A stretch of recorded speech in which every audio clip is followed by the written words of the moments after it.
The autumn of life. Walter sat on the old wooden bench overlooking the lake, his fingers tracing the grooves of his cane. The air smelled of damp earth and fallen leaves, crisp with the arrival of autumn. A gentle breeze stirred the golden canopy above, sending a flurry of orange and crimson spiraling to the ground. He watched them fall one by one until they disappeared into the soft bed of the earth. Everything fades. It was a thought that had been circling his mind more and more lately. He was 78.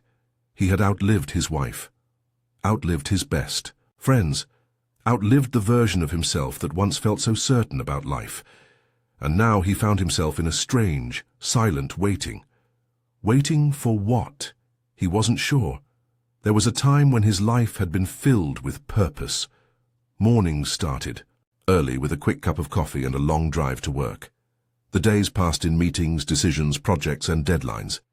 Evenings were spent with Margaret, her laughter filling their home, her hands warm in his, her voice soft with stories of Buddhism and impermanence. But that life was gone. Margaret had been gone for 8 years now. The house that once felt too small for all their conversations now echoed with silence. The days stretched long, each one blurring into the next. No schedules, no meetings, no one waiting for him. He never imagined that growing old would feel so empty. No one prepares you for this part. People teach you how to build a career, how to raise a family, how to chase dreams. But no one tells you how to let go of them. How to wake up one morning and realize that the things that once defined you, the work, the goals, the ambitions, no longer belong to you. What do you do when the life you built starts slipping through your fingers like autumn leaves? Walter had spent years resisting the answer. He filled his days with small routines, reading the newspaper, feeding the birds, keeping the garden just as Margaret had loved it. He told himself he was fine. But the truth sat heavy in his chest. He was afraid, not just of dying, but of fading, of becoming invisible. Of waking up each morning feeling a little less needed, a little less seen, a little less alive. Margaret had always told him that change wasn't something to fear. She would wake before dawn, sit by the window with her tea, and whisper her Buddhist prayers to the rising sun. Everything is impermanent, Walt. The seasons change, the tides rise and fall. Clinging to what was only brings suffering. He never really listened. But now as he sat there, watching the leaves let go without resistance, her words came back to him. What if he had been holding on too tightly? That night, for the first time in years, Walter reached for one of Margaret's old Buddhist books. The pages were soft from years of her fingers turning them, corners folded where she had lingered. He ran his hand over the words she once read so often, as if trying to feel her presence in the ink. And as he read, something stirred inside him. Maybe he had been looking at this all wrong. Maybe the final chapter of his life wasn't about waiting for the end. Maybe there was still something left to discover, a different way to live, a way to let go without losing himself, a way to grow old with peace instead of fear.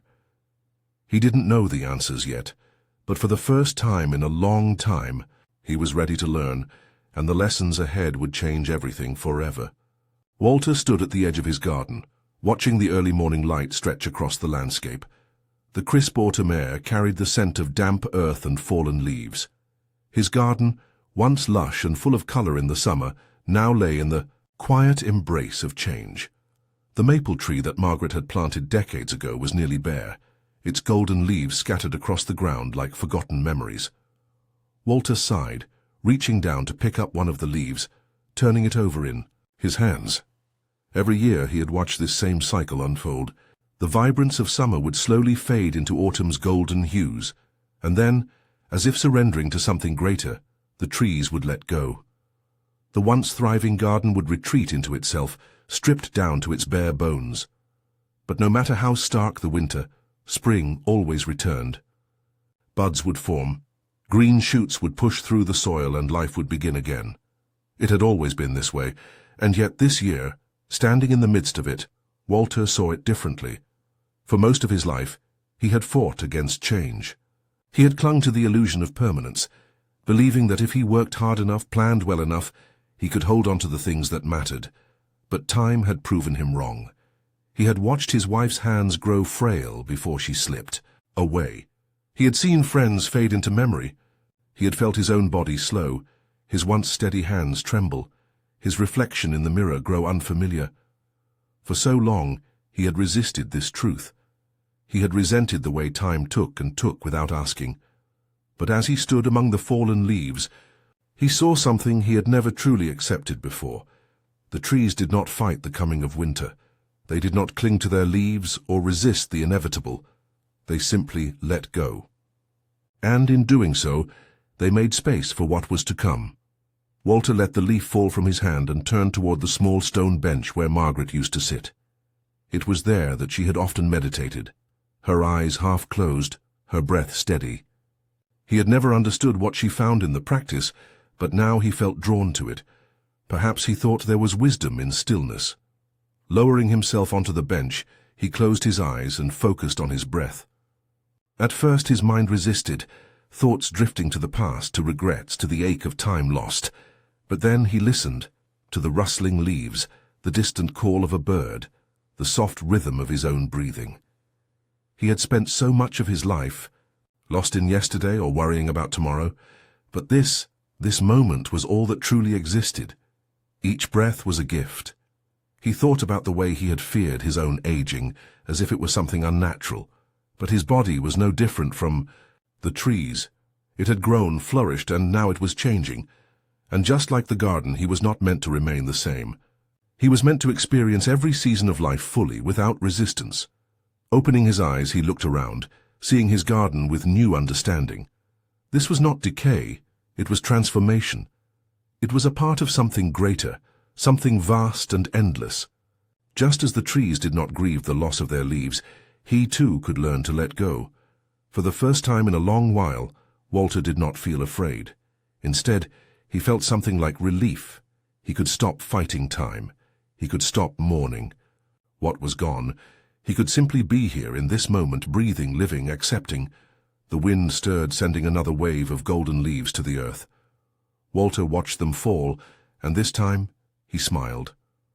Walter had always believed that purpose was something you built, a career, a family, a legacy. He had spent his life working, providing, achieving. But as he grew older, those things slowly slipped away. His career had ended years ago. His family had scattered across the country, busy with their own lives. The legacy he once thought so permanent now felt like a fading echo, a whisper of something that had once mattered. Most days he moved through routines without thinking, drinking his morning coffee in silence, reading the newspaper out of habit more than interest, tending to the garden because it was something to do. But there was an emptiness in it all, a quiet ache he could not name. He had always feared this part of life, the part where he became invisible. Then came the knock on his door. It was a bright autumn afternoon when Emily appeared on his porch, her blonde hair falling into her eyes, her small hands gripping a tattered notebook. She was 10, full of restless energy, and lived 2 houses down. Walter had seen her playing in the yard before, but they had never spoken much. That day, though, she looked at him with a determined expression. "Mr. Walter, do you know any good stories?" Walter raised an eyebrow. "Stories?" Emily nodded eagerly. "For school. We have to write about someone's life. Mom said you probably have good ones." Walter almost laughed at the absurdity of it. What did she think he was, some ancient storyteller? But then he saw the way she looked at him, curious, expectant, as if he had something worth sharing. It was such a foreign feeling that he almost didn't recognize it. He hesitated, then gestured toward the porch swing. "Well," he said slowly, "I suppose I might have 1 or 2. That was how it started. At first he told Emily about small things, the time he caught a fish bigger than his arm when he was her age, the day he met Margaret in a bookstore, the summer he and his friends built a tree house that collapsed within a week. But as the days passed, the stories deepened. He told her about the lessons he had learned, the mistakes he had made, the regrets he still carried. Emily listened to every word, her eyes wide, her pencil scratching across the pages of her notebook. She asked questions, interrupted with her own thoughts, laughed at the funny parts, frowned at the sad ones. And slowly something inside Walter shifted. He had spent years believing that his value had diminished, that his wisdom had no place in a world that moved too fast for old men, with slow steps. But here was this child, hanging on to his words, seeing him as something more than just a man waiting out his final years. For the first time in a long while, Walter felt seen. As their conversations continued, he found himself remembering things he thought he had forgotten. He began writing them down, not just for Emily but for himself. Mornings that once felt empty were now filled with words, reflections, memories he wanted to preserve. It was not just about the past, he realized. It was about finding meaning in the present. One afternoon, as he handed Emily another page from his journal, she looked up at him thoughtfully. "You know, Mr. Walter," she said, "I think you're kind of like my library." He smiled. "Your library?" Emily nodded. "Yeah, you have all these stories and lessons inside you, and I get to check them out whenever I want." Walter chuckled, shaking his head. "That's quite the compliment." "It is," she said matter-of-factly. Then she frowned. "But you should write them all down. That way they don't disappear." Walter stared at her, surprised by the weight of her words. He had always thought of life as something that faded, slipping through fingers no matter how tightly one tried to. Hold on. But perhaps Emily was right. Perhaps the things that mattered didn't have to disappear. That evening, Walter sat at his desk, pen in hand, and began writing, not just about his past, but about what he was learning even now. That meaning wasn't something you lost with age. That wisdom wasn't something that expired. That purpose wasn't something you outgrew. It was something you carried, something you shared, something that could live on, in stories, in lessons, in the quiet way a life touches another. He had spent years wondering what was left for him. But as he wrote, he understood. There was still something left to give, and in that, he had already found what he was looking for. Walter sat at his old wooden desk, staring at a blank sheet of paper. The dim glow of the lamp cast long shadows across the room, and outside the autumn wind rustled the branches against the window. He held the pen loosely in his hand, but he couldn't bring himself to write. The words were there, waiting, pressing against his heart, but he had spent years avoiding them. He had never been good at saying things that truly mattered. When Margaret was alive, he had assumed there would always be more time. Time to take a walk with her instead of answering another phone call. Time to listen when she spoke about her dreams instead of brushing them aside with exhaustion. Time to tell her just once more how much he loved her. But time had not waited. And now, all he had left were memories and regrets.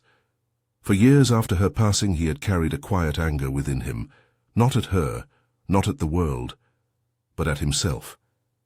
He had been a man of duty, of responsibility, of providing. But what had he truly given? Margaret had given him everything, her laughter, her patience, her unwavering kindness, and he had given her what? A life of schedules? A man who was too busy planning for the future to cherish the present? The weight of it pressed against him as he put the pen to paper. "My love," he wrote, the words hesitant at first. "I should have said this long ago, but I didn't know how. I was too proud, too distracted, too foolish to see what was right in front of me. And now it's too late to say it to your face. But maybe, just maybe, you can still hear me." The words began to flow, carrying the sorrow and love he had locked away for so long. He told her how he regretted every missed moment, how he wished he had sat beside her on the porch instead of working late, how he wished he had listened more when she spoke of the things that mattered to her. He thanked her for her patience, for her gentle spirit, for loving him even when he didn't always know how to love her back the way she deserved. By the time he finished, the paper was stained with tears he hadn't realized had fallen. He folded the letter carefully, placing it inside the small wooden box that had once held Margaret's favorite keepsakes. As he closed the lid, something inside him softened. The guilt that had followed him like a shadow began to lift. Margaret would not have wanted him to carry it for so long. She had always believed in kindness, not just to others, but to oneself.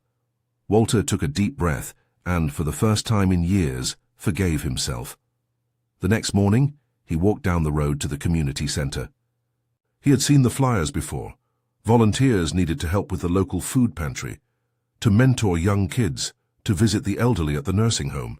He had always ignored them, believing he had nothing left to give. But today, something felt different. He started small, helping an old friend repair a broken chair, offering to watch Emily for an afternoon while her mother worked late. Then, week by week, he did more. He read to the children at the library, drove a neighbor to her doctor's appointment, shared coffee with a widower who had been eating alone for far too long. Each act, no matter how small, made the world feel lighter. It was as if, in offering kindness to others, he was slowly making peace with himself. One evening, as he walked home from the community center, the sky painted in hues of gold and violet, he realized something. He had spent so many years believing love was something that could only exist in the past, something that faded with time. But love, true love, was never lost. It lived in the way we carried those we lost. It lived in the kindness we gave to others. It lived in the way we chose to forgive, not just others, but ourselves. He had finally learned what Margaret had always known. It is never too late to let go of regret, and it is never too late to love. Walter had never given much thought to his body. For most of his life it had simply been a tool, something that carried him from one task to the next, something that worked because it had to. He had pushed through exhaustion, ignored the aches in his back, dismissed the warnings of age creeping in. There was always something more important to do, somewhere more urgent to be. Taking care of himself had always seemed like a luxury, an afterthought, but lately his body had begun to demand his attention in ways he could no longer ignore. The stiffness in his joints lingered longer in the mornings. His steps were slower, his breath shorter after climbing the porch steps. Even his hands, once steady and sure, trembled ever so slightly when he reached for his coffee cup. He had spent years taking his body for granted, and now it was reminding him that nothing lasts forever. For a time he resented it. The decline felt unfair, like a betrayal. He remembered being young, moving effortlessly, feeling invincible. Where had that man gone? He caught himself thinking of his body as an old machine, one that was slowly breaking down, one that would never work the way it used to. Then, one morning, as he sat by the window sipping his tea, he remembered something Margaret had once said. She had been sitting on their porch, hands wrapped around her own cup, watching the sun rise. She had closed her eyes, inhaling deeply before smiling at him. "This body," she had said, "is the only home we truly have. If we don't care for it with kindness, where else will we live?" Walter hadn't understood it then. But now, as he sat, alone in the quiet of the morning, her words settled into him. His body was not a broken machine, it was not something to resent. It was a home that had carried him through 78 years of life, a home that had held his laughter, his grief, his love, a home that had allowed him to embrace Margaret, to run after his children, to plant the trees in his garden. It had been faithful to him even when he had ignored it, and now it was asking for his care. That day Walter decided to listen. He started small. He slowed down while eating, noticing the flavors, feeling the warmth of his meals. He walked every morning, letting his body wake with the world around him. He stood by the lake, stretching his arms to the sky, feeling the movement in his muscles. At first his body protested. Old habits were hard to break, but with each passing day the stiffness eased, the aches softened. He remembered watching Margaret meditate, the stillness in her breath, the peace that seemed to settle over her. He had never understood the practice, had always thought it was something foreign to him. But now he found himself sitting in the same spot she once had, closing his eyes and simply breathing. In, out, in, out. His mind wandered at first, but he brought himself back to the weight of his body on the chair, back to the rhythm of his breath, back to the moment. One evening, as he walked through his garden, he ran his fingers over the bark of the old maple tree. It had stood in his yard for decades, its branches stretching toward the sky. Some years it had lost limbs to storms, its bark had cracked with time, but still, it stood. Still, it grew. Walter smiled to himself. he was no different. His body was not what it once was, but it was still his, and for as long as it carried him he would treat it with kindness, not as something broken, but as something worthy of care. As he took another step forward, he felt lighter than he had in years. Walter sat by the lake, his hands resting gently on his lap, his eyes following the sun as it melted into the horizon. The water mirrored the sky's deepening shades of gold and crimson, the ripples carrying the fading light across its surface. The air was cool, tinged with the scent of fallen leaves and damp earth, and the familiar rustling of the trees whispered through the quiet evening.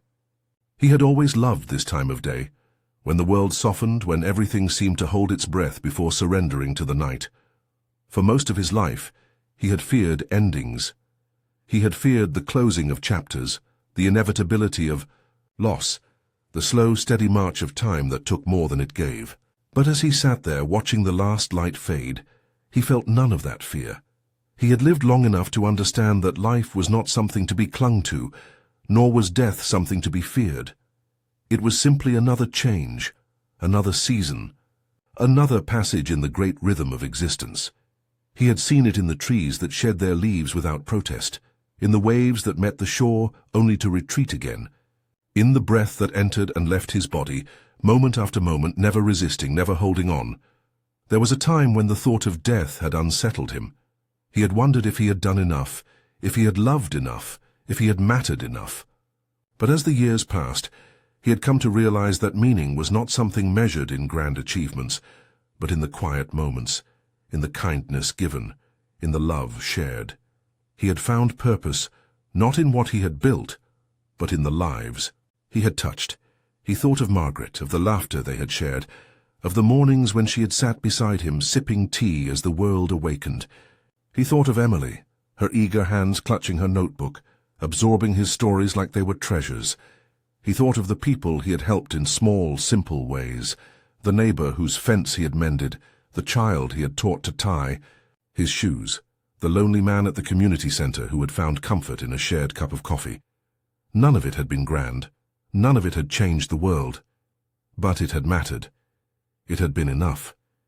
He closed his eyes, listening to the wind as it moved through the trees, feeling the weight of his body, the steady rhythm of his breath. He had spent a lifetime running, striving, searching for something he couldn't name. But now at last he was still. And in that stillness, he found peace. The world would continue without him, just as it had before he arrived. The seasons would turn, the lake would ripple, the leaves would fall and grow again. Emily would grow up and tell her own stories. The trees he had planted would outlive him, their roots stretching deep into the earth. And one day someone else would sit here in this very spot, watching the sun dip below the horizon, just as he was now. He exhaled, long and slow, a smile touching his lips. He was ready. Not because he had conquered death, but because he had made peace with life, because he had learned to let go, because he understood now what Margaret had always known. This was not an end.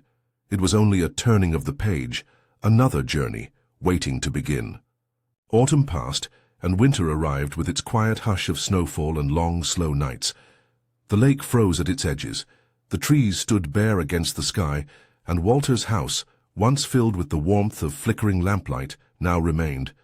Still, Emily stood on his porch, her small hands gripping a notebook, the same one she had filled with Walter's stories. She had come by often in those last weeks, reading to him as he rested in his chair, his voice softer but his mind as sharp as ever. He had told her that stories were like echoes.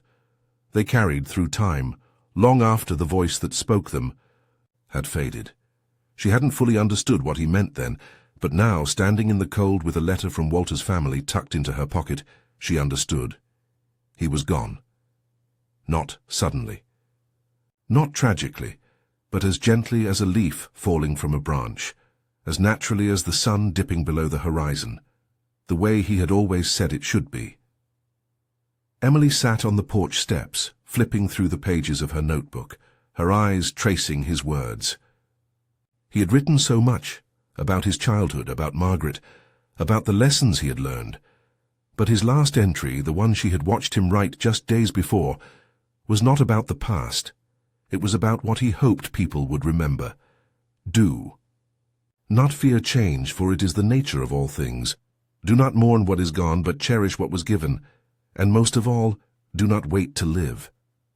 Do not wait to say what should be said, to forgive what should be forgiven, to love while love is still yours to give. The only thing we ever truly leave behind is the way we made others feel. Make sure your presence is a gift, not a burden. Make sure your absence is felt, not because of regret, but because of love. She read the words over and over, committing them to memory. Walter had not left behind wealth or fame or things that could be touched, but he had left behind something far greater. He had left behind kindness. He had left behind wisdom. He had left behind a world slightly softer, slightly better because he had been in it, and that, she realized, was a life well lived. As Emily closed her notebook, she looked out at the lake, where the ice shimmered under the pale winter sun. She knew that soon the frost would melt, the trees would bloom again, and spring would return. The seasons would continue, just as Walter had always said, and so would his stories. Walter's journey is one that belongs to all of us. The fear of aging, of losing purpose, of saying goodbye too soon, these are things we all face, yet so few of us are ready to embrace. But what if, instead of fearing time, we learn to walk alongside it? What if, instead of mourning what we cannot keep, we learn to love what we have while it's here? We are all, in some way, like Walter, searching for meaning, learning to let go, hoping that, in the end, we have lived well. So let his story be a reminder to us all, to be present, to love deeply, to release regret, to care for ourselves with kindness, and to give what we can while we are here. And if this story has touched your heart, let it be passed on. Share it with someone who may need it. Hold it close when you find yourself afraid of change. And if you'd like to hear more stories of wisdom, life, and the teachings that guide us, we invite you to stay with us on this journey. Thank you for listening. Thank you for being here. And remember, just like Walter, just like the leaves, just like the sun setting and rising again, this is not an end. It is only the beginning of something new.